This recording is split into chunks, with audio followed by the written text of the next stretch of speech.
asambleísta María Paula Romo.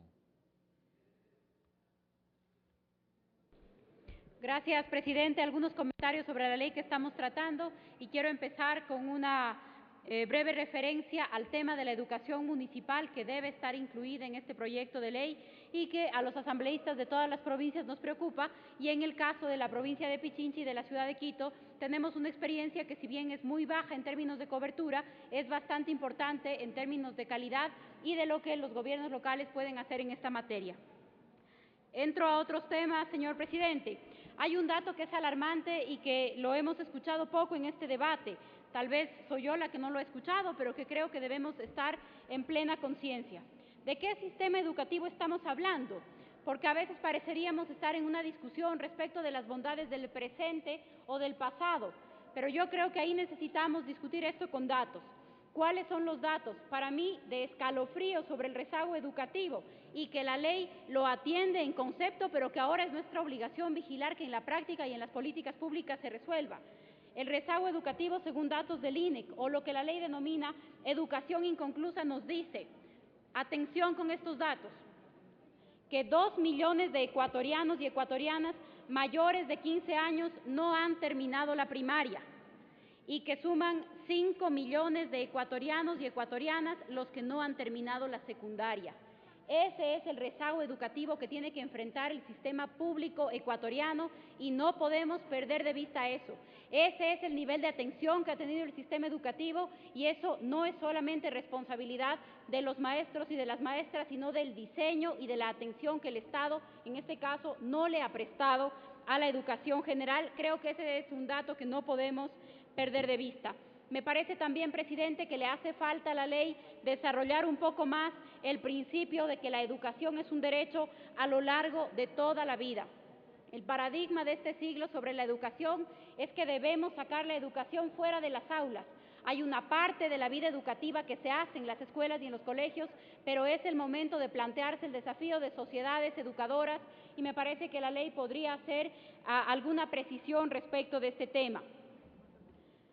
Otro tema importante, se ha referido aquí ya a través de algunas intervenciones, pero el servicio público más deficitario ecuatoriano, es decir, en donde más en deuda está el Estado en relación a los servicios públicos en el Ecuador, es el cuidado preescolar, es el cuidado de los niños y las niñas de menos de 5 años.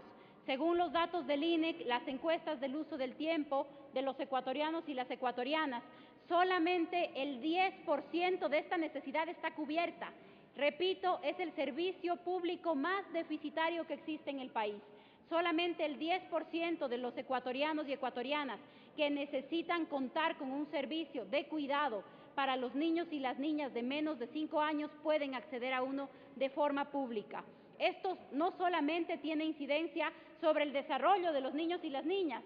No tenemos que repetir aquí que la etapa más importante del desarrollo de las capacidades de los niños y las niñas se da antes de los 5 años, pero no solamente por preocuparnos por el desarrollo de esas capacidades, pero el hecho de que existan sistemas públicos de servicio y de cuidado preescolar es lo único que permite que las mujeres que son madres de esos niños y niñas puedan acceder o permanecer en el mercado laboral, con las implicaciones que eso tiene respecto de los ingresos de la familia o de su propia autonomía personal. Este es un tema que la ley no aborda de forma suficiente y que el Estado ecuatoriano en su conjunto todavía se encuentra en deuda. El Estado ecuatoriano debe garantizar el servicio de cuidado para los niños y las niñas en edad preescolar y debe reconocer el gran déficit que sobre esto tenemos como país. Finalmente, señor presidente, y lo he dejado para el final porque me parece que varias compañeras ya han hecho alusión a esto, pero quiero añadir un nuevo enfoque para este tema. El tema del abuso sexual, el tema del acoso sexual en el sistema educativo es un factor permanente y alarmante en nuestro sistema. Y no es cuestión de decir, no es culpa de los maestros, es culpa del director provincial. ¿Cómo podemos liberar de responsabilidad directamente al agresor?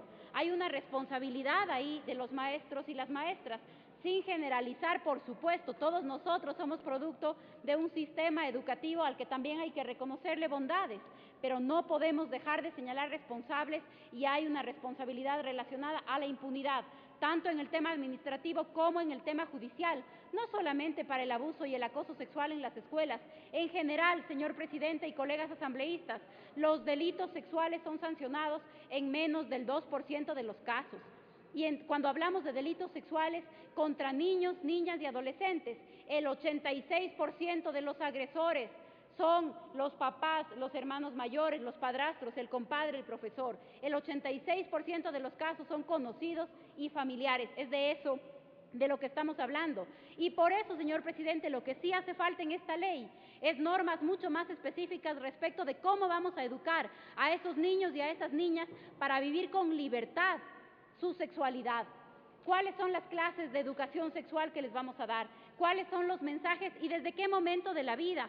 Porque no podemos venir a contarles sobre los temas de la sexualidad cuando tienen 17 años. El promedio de iniciación sexual en el Ecuador es de 13 y 14 años para los niños y las niñas respectivamente. Así que si les damos clases a los 16 años ya no tenemos nada nuevo que contarles. El sistema educativo debe asumir sin sesgos de ningún tipo, una educación sexual que dé información y que sea liberadora para que cada niño y cada niña, cada adolescente pueda vivir su sexualidad según las distintas etapas de la vida, pero que lo haga de forma libre y que lo haga de forma responsable. No hay que tenerle miedo a este tema, señor presidente. Los estudios en cualquier lugar del mundo demuestran que mientras más información tenga un adolescente, mientras más información tenga un adolescente, va a iniciar su actividad sexual y su vida sexual de forma más tardía. No es dar información, no es hacer propaganda. Dar información es darles elementos a nuestros adolescentes para tomar decisiones responsables. ¿Qué también nos ha ido en esa tarea? Nos ha ido pésimo en esa tarea, nos debería dar vergüenza los resultados. Hoy en el Ecuador, compañeros y compañeras, 4 de cada 10 adolescentes, escuchen este dato, 4 de cada 10 adolescentes están embarazadas o ya son madres. 4 de cada 10 adolescentes. Y 3 de cada 10 adolescentes, es decir, niñas menores de 18 años, van a tener su segundo embarazo antes de los 18 años. Es uno de los índices más altos de todo el mundo occidental. 3 de cada 10 adolescentes menores de 18 años van a tener su segundo embarazo antes de los 18 años. Y entonces, ¿de qué estamos hablando con la universidad gratuita, con la promoción del empleo, con el código de la producción, si esas oportunidades ya van a estar limitadas antes siquiera de que puedan terminar el colegio?